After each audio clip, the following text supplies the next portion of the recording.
Okay, so another monitor in the studio. This is actually supposed to be pretty much the same as the Studio Display XDR. However, this is a third of the price, and of course you can connect it up to a PC, a PS5, games console, whatever you like. So there's a lot more options for connectivity. Is it going to be as good? That's what I'm going to find out. Let's get into the box of this thing. There is quite a big power brick for this thing. It's actually huge, so yeah. It's a shame that it's not built in because this is ginormous. Looks like we have some cable management clips, HDMI cable, DisplayPort cable, and a USB-C to USB-C cable, which we will need for our MacBook. This will provide data and power, so we can have a one cable setup with our MacBook. We have the base of the stand, which is quite big and heavy. It is metal as well, which is nice. And thankfully it has the screwless setup. So let's do that. Okie dokie. It is a matte panel though. It's not a glossy panel, which is a shame because I do prefer glossy panels. However, matte panels have gotten really good these days, where to the point they're nearly as good as glossy panels. I use an LG gaming monitor in my setup, which has a matte panel, OLED monitor, and it looks amazing. So it's not the end of the world that it's not glossy, because matte finishes in the past really weren't that great, but nowadays matte finishes have gotten so good. And of course, it depends on your environment, right? If you have an environment with lots of lighting and stuff, you're going to want a matte panel. It is quite a thick boy as well. Because it's not OLED, it doesn't have that thinness that OLED monitors have. But I guess, you know, if you're having it up against a wall, it's not going to be too much of an issue. It's just not as skinny as a OLED monitor. It's not on Ozempic. Now, it's time to get my MacBook connected up and see what it looks like. I need to get my stool as well, actually, so I can sit down. Oh yeah, and I need to plug it in. That probably helps too. We are using the cable that's included with the monitor, which I would recommend because that one will of course be designed to work with the Mac, the monitor, get you the whole 5K and everything. Looks like it's working already, which is a good sign. Wow, okay, that does look good. Holy moly, okay, that does look really good. We have the different refresh rates. We can go up to 144 Hertz. High dynamic range, let's enable that as well. I'm not sure if the colors completely match with my MacBook. They do look a bit more yellowy than they do on my Mac. For now, it looks amazing, super sharp. And like I said, because it's not a glossy panel, it is a matte panel, it still looks very vivid, especially when I look at it compared to my MacBook display. My Mac display looks sharp and vivid, and so does this. I feel like it still has that amazing pop of contrast that you would expect from a mini LED display. It does look really good.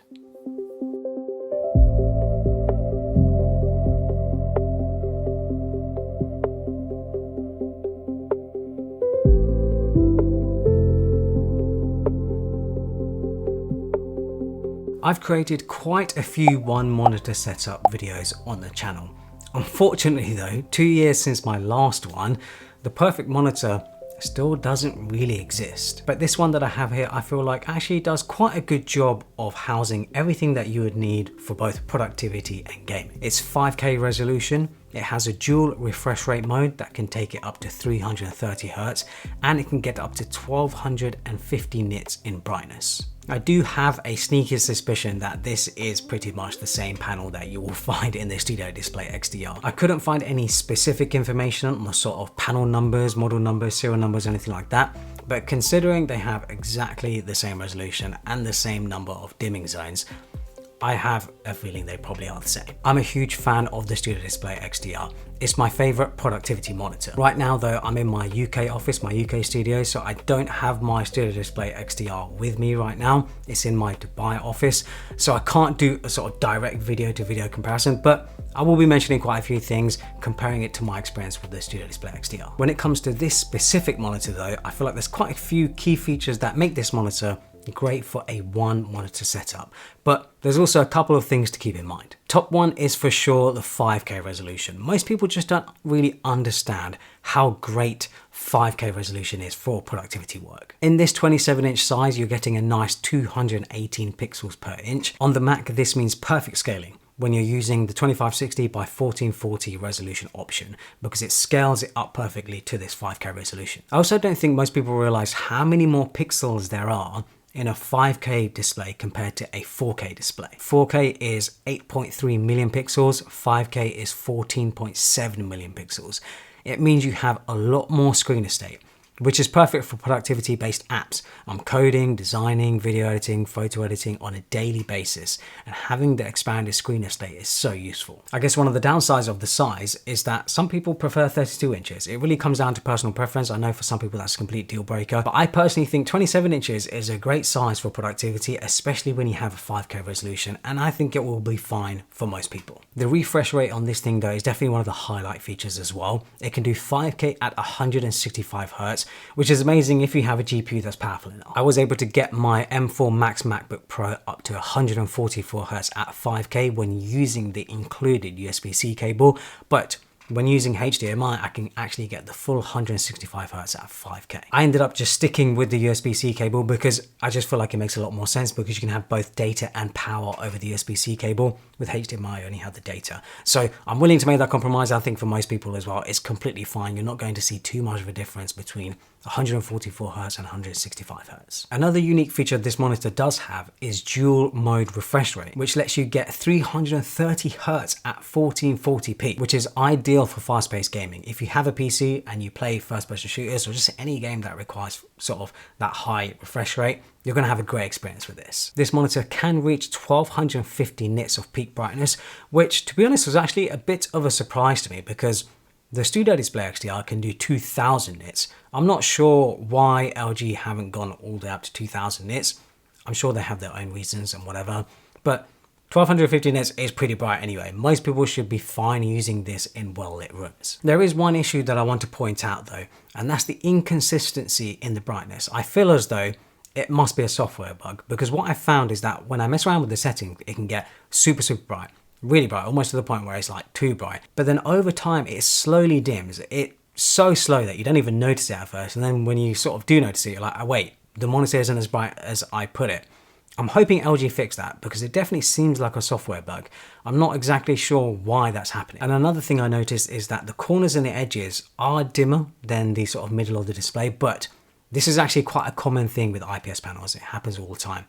I just found on this monitor that it is quite noticeable. However, once you start using it, once you're actually sort of engrossed in the content and stuff, you do sort of forget about it. One major feature this does have though is mini LED, and it has 2304 local dimming zones, which is one of the best of any monitor this size. That means, like OLED monitors, the blacks on this can be completely black, as it can turn off the LEDs for any areas that are black, giving you very good contrast. I actually think that's one of the best reasons to even buy this monitor, because of course OLED monitors still suffer from two main issues: lack of brightness and burn-in, which can still happen. My friend Ali from Optimum Tech actually did a video sharing his OLED monitor usage after 3000 hours, and he had some burn-in. It wasn't anything major, but it is still there. And if you're using a monitor heavily for productivity and you have the same apps, the mini bar, the dock, just things that are quite static on the monitor for long periods of time, you will get burn-in on an OLED over long enough usage. This monitor does have a matte finish instead of a glossy finish. Now,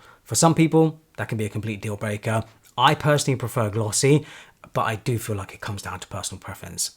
I'll let you guys argue about it in the comments, but with this display and having the matte finish, I feel like a lot of matte finishes can almost sort of get rid of the sharpness of the display, but with this, really not an issue. It's still tack sharp for me. Something that did disappoint me is the color accuracy. Out of the box, this is not calibrated that well, especially because I'm used to using the Studio Display XDR, I'm used to using the display on my MacBook, which are very color accurate. Apple obviously put a lot of effort into making sure the sort of quality assurance, and when they come out of the factory, that the panels are very accurate. This definitely isn't the case. If you plan to use it for photo editing, video editing, design work, unfortunately, I think you will be disappointed. You're going to need a colorimeter, you're going to need some sort of color calibration tool to get the colors right on the monitor. So yeah, out of the box, just be aware, it's not going to look right. Something this does have that the Studio Display XDR does not have is of course the ports. You get a HDMI port and you get a display port. which means you can connect up a games console. So you connect up your PS5 and it has no sort of issues with scaling. You know, a PS5 will only output a 4K resolution, but the monitor will simply just scale it up to fill the display. No issues with sharpness or anything like that. It looks amazing. That's not something you can do with the Studio Display XDR. That's one of the major benefits, again, I feel like, of getting this monitor. You can use it for everything. If I were to compare this directly to the Studio Display XDR, the Studio Display XDR is just better. I was really hoping that LG would deliver something as good as the Studio Display XDR when it comes to sort of panel quality and stuff like that. But it does miss a few things, most noticeably, of course, the design. It's primarily made out of plastic. It does have the sort of LED lighting here, but it still has that sort of gamery aesthetic. The Studio Display XDR, it looks amazing. It's made from aluminium, but that's expensive. That actually is what adds to the price. The brightness, of course, is another big difference. This goes up to 1250, whilst the Studio Display XDR goes to 2000, which is a very big difference. And of course, again, the color accuracy. I just feel like if I'm doing photo editing, video editing, anything that requires color accuracy, I'm going to be picking the Studio Display XDR. However, the Studio Display XDR is more than 3 times the price of this. You can get this on Amazon right now for $1,000, which I think for that price, for all the features and functionality you're getting, it's going to sound crazy because $1,000 is still a lot of money, but I actually think for what you're getting, that's actually a bargain. There is nothing else like it right now. I think if you're looking for one monitor for your setup that is great for productivity, but you also want to hook up a games console or a gaming PC, this is one of the best choices right now. It's not perfect, but there is no such thing as the perfect monitor. I personally think the ideal setup is to actually have 2 different monitors, which is exactly what I do right now. I have my Studio Display XDR for my productivity work, and then I also have an LG OLED, which can go up to 480 Hz for my gaming display, for my gaming setup. But of course, not everyone can do that. Not everyone has the space to do that. They don't have the budget to do that. So I feel like this is the next best solution. Make sure to check out my Studio Display XDR review video. And also make sure to check out my other video that I did where I cover switching from IPS to OLED and then OLED back to IPS.